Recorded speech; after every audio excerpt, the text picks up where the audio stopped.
Saddest day in the Philippine history. Ganito inilarawan ni Senator Christopher Bongo ang pagpapaaresto ng International Criminal Court kay dating Pangulong Rodrigo Duterte.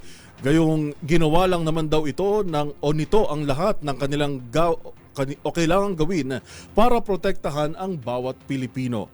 Magbabalita si Raymond Dadpaas.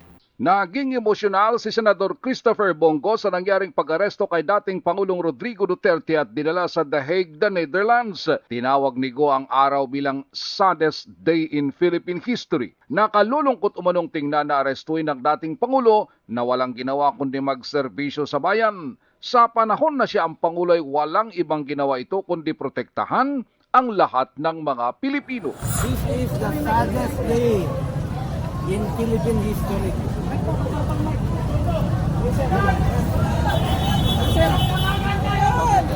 Pupunahin ko ang Pilipino. Pupunahin ko ang pagsiservisyo sa kapwa Pilipino.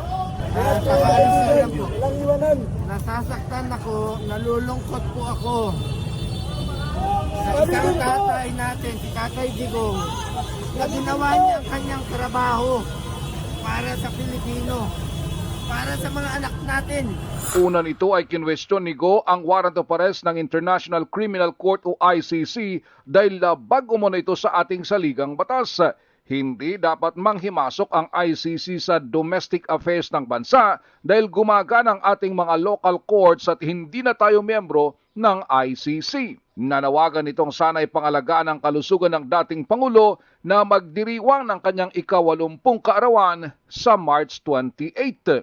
Sa impormasyon ay dumating sa Dubai International Airport ang eroplanong pinagsakyan sa dating Pangulo pasado alas 8 ng umaga bago tumuloy ang biyahe patungo ng Rotterdam, the Netherlands. Kahapon ay naghabol na naghain ng petition for temporary restraining order sa Korte Suprema ang kampo ni dating Pangulong Duterte at ni Senador Ronald Bato de la Rosa. Ngunit moot and academic na ito dahil nadala na sa The Hague, the Netherlands si dating Pangulong Duterte. Para sa MBC TV Network News, ito si Raymond Dadpaas ng DZRH, una sa Pilipinas, una sa Pilipino.